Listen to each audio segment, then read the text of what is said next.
Santiago, buenas tardes. ¿Qué tal, Carlos? A ver, Santiago, empezamos con los números de los salarios y un informe muy interesante. En genérico, veremos si podemos trasladar a nuestro ámbito particular.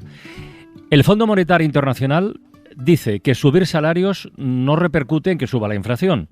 Vamos a ver, hoy Pepe Álvarez ha pedido al presidente del gobierno, en un acto público que compartían, que suba el salario mínimo interprofesional, porque ha dicho que es de hecho una palanca para subir los salarios en general. A ver, ¿tú todo esto cómo lo ves? A ver, el Fondo Monetario Internacional, cuando dijo esto en un estudio, sí, que además se apoyaba en otros estudios previos que habían hecho básicamente en Estados Unidos, pero bueno, es cierto. Lo que pasa es que esta aseveración es en esencia a nivel conceptual.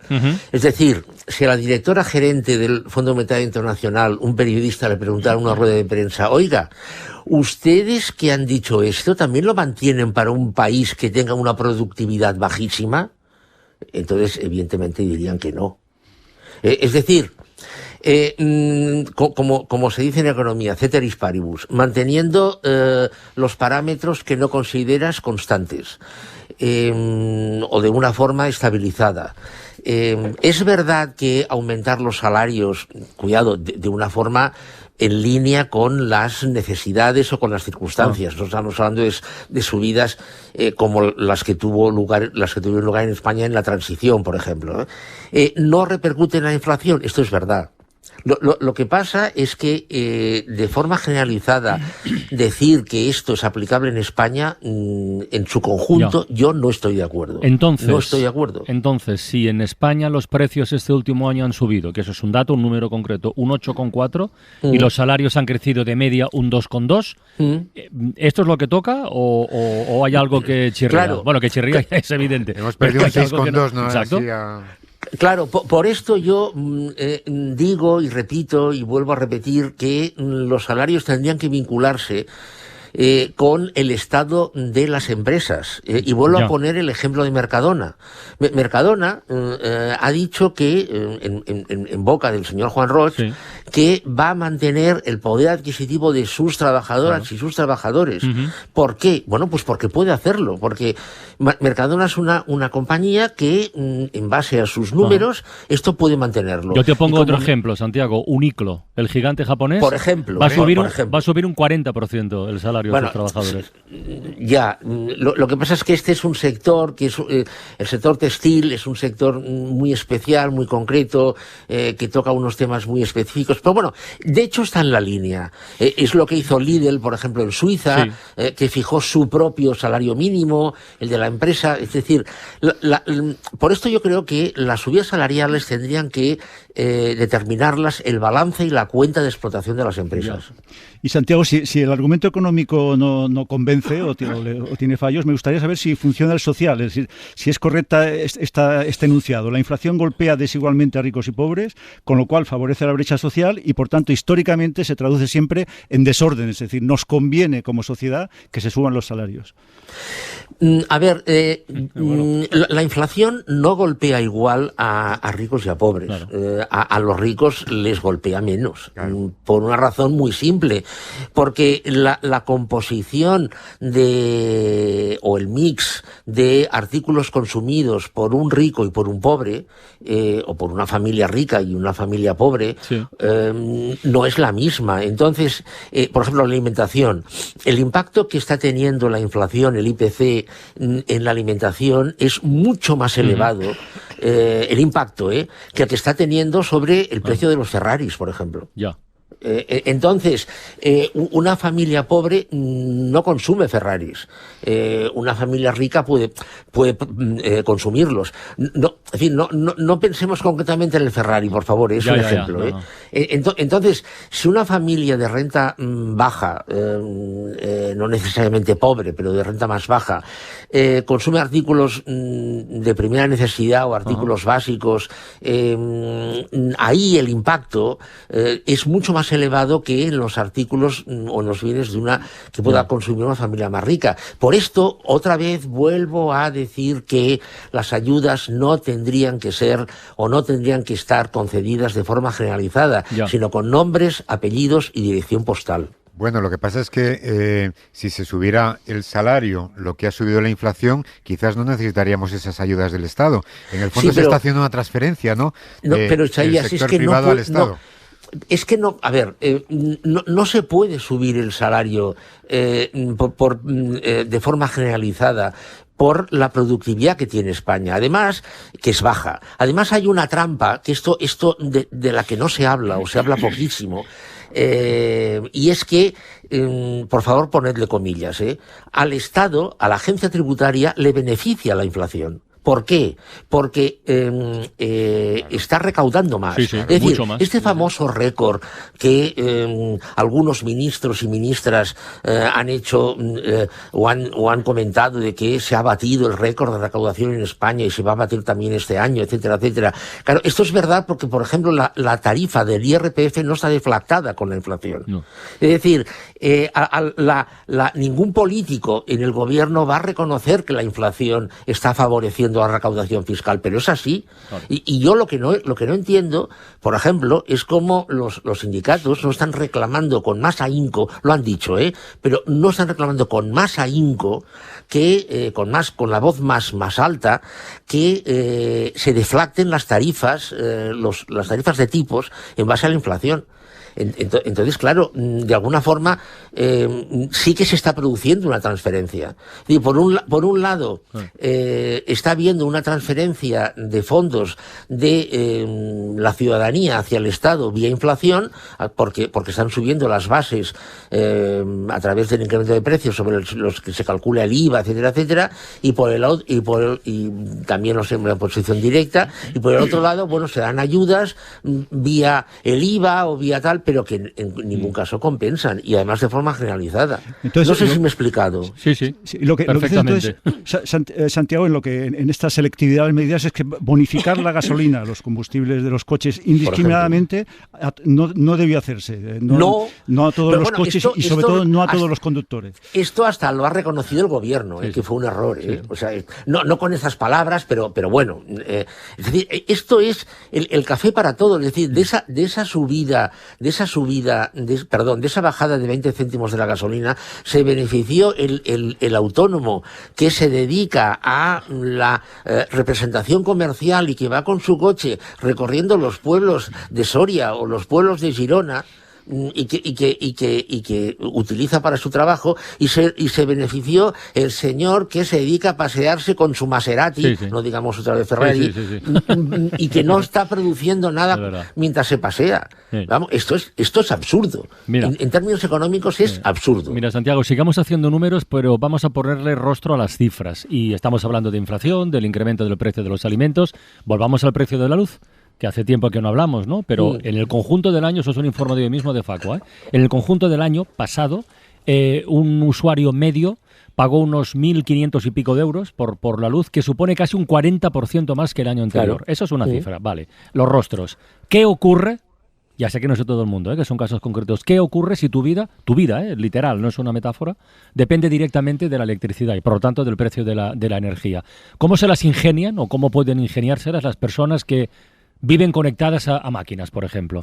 María Manjabacas, buenas tardes. Buenas tardes. A ver. Pues mira, empezamos con la cifra. Su recibo ha subido directamente entre 80 y 100 euros más al mes con respecto al año pasado. Denuncian el olvido de la Administración. Además, las ayudas dependen del código postal de la comunidad en la que viva. Soportan muchas casuísticas. Vamos a empezar, si os parece, por los enfermos del riñón, algunos conectados a diálisis. En su propia carné están sufriendo la subida de la luz. Sobre todo aquellos que llevan tiempo, ha supuesto que el consumo de luz sea 2 o 3 veces, igual que pasa con muchas personas o muchos negocios o muchas situaciones. Lo único que pasa es que esto es un tratamiento que tú necesitas para vivir y que tienes que dializarte todos los días. O sea, me estás hablando de que se le ha multiplicado por 3 el recibo de la luz por la conexión. Por la conexión, sí. Juan Carlos Julián sabe bien de lo que habla, lleva la Federación para la Lucha contra las Enfermedades Renales y cuando vamos a verlo nos cuenta algo que a mí me llama mucho la atención y que da idea de lo que hay. Hay algunos pacientes que pudiéndose dializar en casa, que lógicamente es más cómodo y que además les permite trabajar, se van al hospital. ¿Por qué? Porque no pueden pagar la tarifa de la luz. Hay pacientes que nos han llamado y nos han dicho, oye, esto no lo podemos soportar, me voy a un hospital. Me supone un coste tremendo, me voy a un hospital. Y eso luego le va a suponer problemas para encontrar trabajo. Porque es la pescadilla que se muere. Y claro que dicen que la diálisis no es un antojo, es un tratamiento. Claro. Está cubierto por la Seguridad Social, pero tiene lagunas. Se da una circunstancia, es que esto es un tratamiento. Si el sistema público cubre el tratamiento, porque a los pacientes que se lo llevan en casa tienen que pagar el consumo y los que están en el hospital no tienen que pagarlo. Eso es una cuestión de derecho, no es un tema de ayuda social. Y esto es un tratamiento vital, ¿eh? O sea, quiere decir que si no se van al tratamiento, mueren. ¿Cómo quedáis, Francino? Bueno, Isaías no lo puede decir más claro. Se entiende perfectamente su reivindicación. No pueden ir al hospital, se quedan en casa no se lo subvenciona. Y luego otro colectivo, ¿no? Los enfermos de ELA, por ejemplo, que para vivir, vuelve a ser literal, necesitan una media de 4 máquinas conectadas a la luz, que deben costar, yo no sé. Tú has hablado con un paciente, ¿no? Con Jorge. Sí, es de Aragón, tiene 37 años, desde hace 7 está con ELA. Él ya no puede hablar, pero se expresa perfectamente a través de una máquina y su petición, en nombre además de la asociación Araela, es clara. Pedimos que respirar no nos cueste dinero, igual que cualquier ciudadano sano no paga por respirar, ni más ni menos. Decíamos que están conectados a 4 máquinas y a un respirador las 24 horas del día. En mi factura media, sin aire acondicionado, de unos 225 kilovatios hora, el consumo del respirador supone un 30% del consumo mensual. Un porcentaje nada despreciable. Y luego, Francino, en su caso, es que además es sangrante. Están pendientes de una ley, de esas que viven por el Congreso, el sueño de los justos. Ya. En el Congreso ha entrado, sin oposición, ¿quién se va a oponer? Pero ahí está, como si no hubiera prisa, mientras tanto pagando. Y él, como hay gente que piensa que por estar en el Congreso está aprobada, aclara. Para que no haya malentendidos, en realidad no se aprobó la ley el pasado 8 de marzo. Lo que fue aprobado es la toma en consideración de una proposición de ley para garantizar el derecho a una vida digna de las personas con ELA. Y efectivamente, ser considerados consumidores vulnerables en el mercado eléctrico es uno de los puntos que se recogen. Pero eso no garantiza que vaya a ser así finalmente, porque los diferentes partidos políticos van a presentar enmiendas si algún día dejan de retrasarlas. Que ya van 20 aplazamientos del periodo de enmiendas. 20 aplazamientos. Por tanto, la respuesta es que evidentemente no nos estamos beneficiando de ningún tipo de ayuda o ahorro. Ya habéis entendido perfectamente la pregunta, así que celebraremos esa ley tan justa cuando algún día la veamos en el BOE. Oye, yo estoy pensando, las personas que padecen, por ejemplo, enfermedades pulmonares, también necesitan esto, ¿no? Claro, están conectadas a un respirador, sufren la famosa EPOC. Sí. Nicole Haas conoce perfectamente, se hizo portavoz de APEPOC para tener más fuerza como asociación, pero bueno, ni por esas consigue que la escuchen los políticos. Ahora entramos en eso, pero primero su situación, en la que están muchas personas mayores, muchos pensionistas que viven conectados a la luz. Es decir, que necesitan el oxígeno para poder vivir. Es decir, que es una medicación que le ha recetado en su momento el especialista neumólogo, pero claro, el aparato de la oxigenoterapia tiene que estar conectado a lo que es la luz. Y claro, obvia decir que no pueden elegir el momento más barato, que la enfermedad llega cuando llega. Los picos de la enfermedad para conectarse llegan cuando la enfermedad quiere y no pueden elegir la hora de respirar. Sí pueden vivir sin comida, pero no sin oxígeno. Y le preguntamos por lo que les ha subido directamente la factura. Las nuevas tarifas de la luz suponen un incremento medio de 40 a 85 euros al mes. Una renta. Y como te decía, Francino, se hicieron una asociación para tener más fuerza ante los políticos, pero siguen esperando, se sienten completamente olvidados. En ningún momento se ha hablado de lo que son los electrodependientes sanitarios, cosa que nos apena muchísimo teniendo en cuenta que el número de electrodependientes sanitarios puede llegar hasta a 3 millones de pacientes en España y nos parece increíble que todavía no hayan tenido ningún tipo de interacción ni con nosotros ni con otras asociaciones de pacientes. Pues habéis oído la cifra con la que cerramos, 3 millones de personas que no pueden elegir cuando se enchufan para que sea más barato, que necesitan la luz para vivir y que son a las claras las otras víctimas del tarifazo eléctrico. Estaba pensando, Santiago, esto no estaba preparado, pero este reportaje de María, estos testimonios corroboran, reafirman, consolidan lo que decías hace un momento. Exacto. De que las, ¿verdad? Exacto. A ver, es que mientras estaba oyendo, estaba pensando, a ver, para una persona que tenga una renta de 1.100, 1.200 euros, esta rebaja del IVA de la electricidad no representa lo mismo que una persona que tenga unos ingresos de 8.000 euros al mes. O sea, no representa lo mismo. Esto por un lado. Y en segundo lugar, yo entiendo, no sé, igual estoy equivocado, entiendo que no es lo mismo, no tiene el mismo impacto la necesidad de electricidad de una persona que tiene que alimentar un respirador que le suministra oxígeno, que la persona que está viendo un vídeo o está viendo una representación en una pantalla, en un cine. O sea, no es lo mismo. O sea, no es lo mismo. Es que este problema aflora ahora con esta subida bestial del precio de la luz. Claro.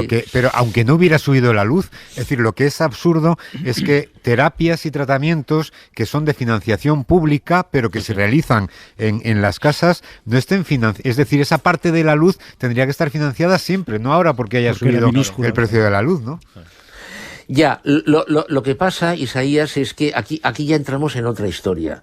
O sea, es decir, si España con la estructura... No, por favor, no estoy defendiendo la estructura de gastos del presupuesto de España, por favor, no la estoy defendiendo.